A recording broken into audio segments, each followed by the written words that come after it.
नमस्कार साथियों, आपके अपने YouTube चैनल पे आपका स्वागत है दोस्तों देखिए, आज का हमारा जो बिंदु है वो है भारत में आर्थिक नियोजन।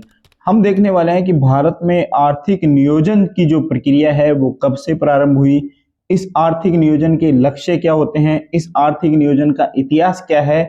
आज के इस वीडियो में हम ये सब कुछ देखने वाले हैं, क्योंकि एग्जाम के पॉइंट ऑफ व्यू से ये एक महत्वपूर्ण बिंदु है। तो हम देखते हैं कि भारत में जो इकोनॉमिक प्लानिंग है वो कब से प्रारंभ होती है। भारत में इकोनॉमिक प्लानिंग प्रारंभ होती है 1 अप्रैल 1951 से। भारत में किस प्रकार का आर्थिक नियोजन है, क्योंकि नियोजन जो होता है, नियोजन का मतलब होता है प्लानिंग, तो इस प्लानिंग के अनेक प्रकार होते हैं। हम देखते हैं कि भारत में जो आर्थिक नियोजन है वो किस प्रकार का है। तो भारत में निर्देशात्मक नियोजन को अपनाया गया है साथियों। इसे कब से भारत में अपनाया गया, तो इसे भारत में 8वीं पंचवर्षीय योजना में अपनाया गया।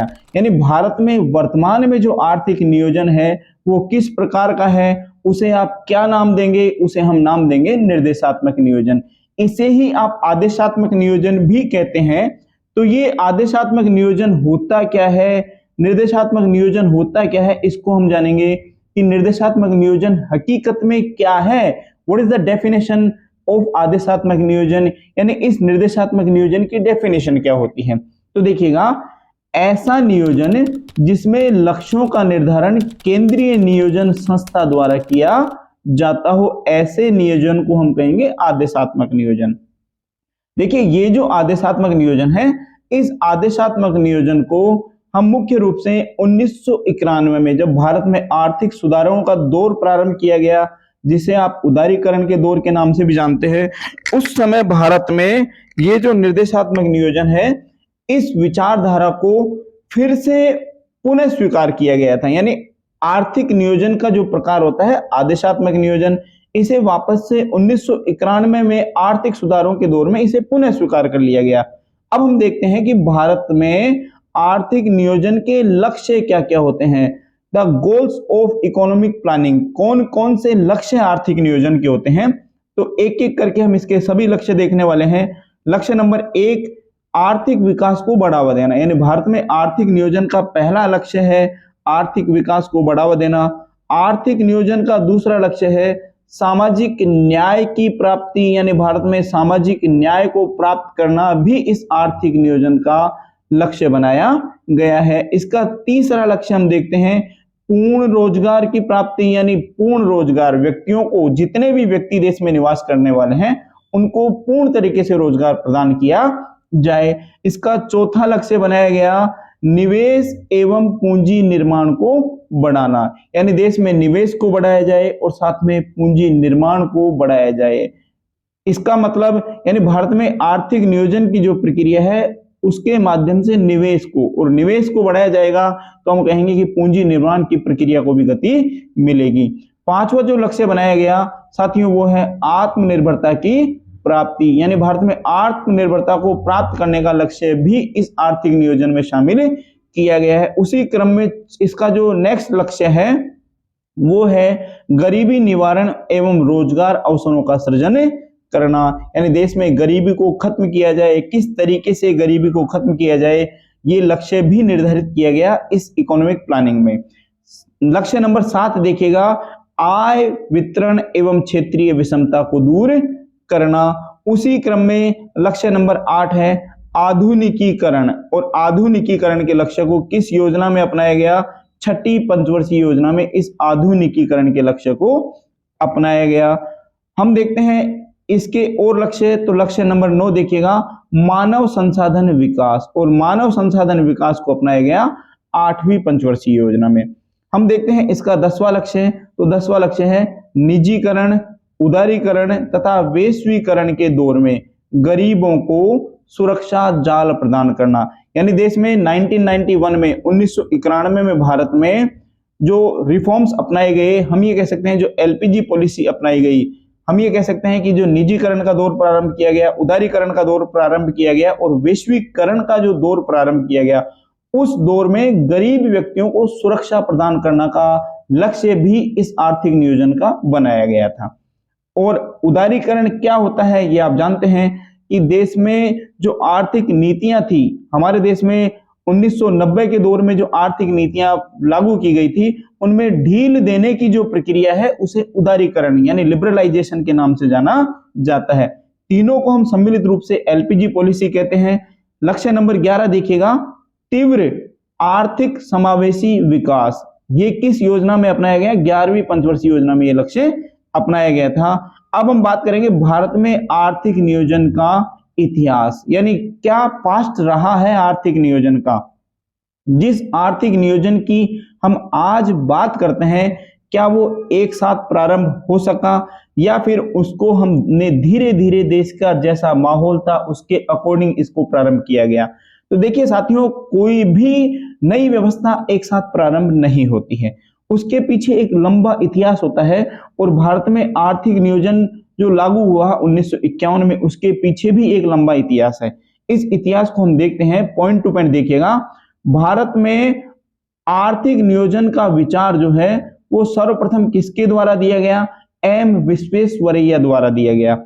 इनके द्वारा एक पुस्तक लिखी गई और उस पुस्तक का नाम था प्लान इकोनॉमी फॉर इंडिया। ये पुस्तक 1934 में प्रकाशित होती है और इस पुस्तक में इनके द्वारा भारत में आर्थिक नियोजन का विचार दिया गया। तो भारत में आर्थिक नियोजन का विचार देने वाले जो प्रथम व्यक्ति हैं वो हैं एम विश्वेश्वरैया। कब दिया गया? 1934 में दिया गया। ये साथियों एम विश्वेश्वरैया दक्षिणी भारत के निवासी हैं, यानी भारत में दक्षिणी जो हिस्सा है उसके निवासी हैं। इनका कई बार पूरा नाम भी पूछा जाता है, तो इनका पूरा नाम क्या है? मोक्ष गुंडम विश्वेश्वरैया। वैसे हम ये कहें कि किस नाम से फेमस है, ये एम विश्वेश्वरैया के नाम से ही फेमस हैं, परंतु इनका पूरा नाम कई बार पूछ लिया जाता है। क्यों? क्योंकि भारत में आर्थिक नियोजन का विचार देने वाले व्यक्ति हैं। आर्थिक नियोजन के जनक अलग हैं भारत में। जनक कौन माने जाते हैं? जनक माने जाते हैं पंडित जवाहरलाल नेहरू। लेकिन विचार देने वाले व्यक्ति कौन है? वो है एम विश्वेश्वरैया। और इनकी पुस्तक प्लान इकोनॉमी फॉर इंडिया में इनके द्वारा ये विचार दिया गया था। नेक्स्ट देखते हैं, वर्ष 1938 में भारत में राष्ट्रीय आयोजना समिति का गठन किया जाता है। और ये जो राष्ट्रीय आयोजना समिति है ये किसकी अध्यक्षता में बनाई जाती है? ये बनाई जाती है पंडित जवाहरलाल नेहरू की अध्यक्षता में। तो ये भी आर्थिक नियोजन को प्रारंभ हम कह सकते हैं प्राप्त करने का एक जरिया होता है। भारत में आर्थिक नियोजन की तरफ जो कदम बढ़े उन कदमों को हम देख रहे हैं पॉइंट टू पॉइंट। नेक्स्ट है, वर्ष 1941 में रामास्वामी मुदालियर की अध्यक्षता में मुदालियर आयोग का गठन किया जाता है। और ये जो मुदालियर आयोग है ये हम कह सकते हैं कि इतिहास में आर्थिक नियोजन की तरफ कदम बढ़ाने में एक महत्वपूर्ण आयोग के तौर पे साबित होता है। इसी क्रम में हम देखते हैं कि वर्ष 1944-45 में बंबई में 8 उद्योगपतियों द्वारा एक प्लान तैयार किया गया जिसे किस नाम से? बॉम्बे प्लान के नाम से जाना गया। और इस बॉम्बे प्लान का लक्ष्य क्या था? बॉम्बे प्लान का लक्ष्य बनाया गया साथियों, भारत में प्रति व्यक्ति आय को 65 रुपए से बढ़ाकर आने वाले 15 वर्षों में कितना रुपया करना? 130 रुपया करना। ये इस बॉम्बे प्लान का लक्ष्य रखा गया। और बॉम्बे प्लान जो है वो सरकार द्वारा तैयार प्लान नहीं था, वो किसके द्वारा तैयार प्लान था? हमने कहा उद्योगपतियों द्वारा तैयार किया गया प्लान था। इस बॉम्बे प्लान को ही टाटा बिरला प्लान के नाम से भी जाना जाता है, यानी इसी प्लान को टाटा बिरला प्लान भी कहते हैं। इसी आर्थिक नियोजन के अगले दौर में हम देखते हैं कि वर्ष 1943 में श्रीमन नारायण द्वारा एक योजना तैयार की गई और वो योजना कहलाती है गांधी योजना। तो गांधी योजना तैयार करने वाले महात्मा गांधी नहीं थे, कौन थे? श्रीमन नारायण थे। और इस प्रश्न को बहुत बार एग्जाम में पूछा गया है कि गांधी योजना जो कि आर्थिक नियोजन से संबंधित है किसने तैयार की? तो ये योजना तैयार की जाती है श्रीमन नारायण द्वारा।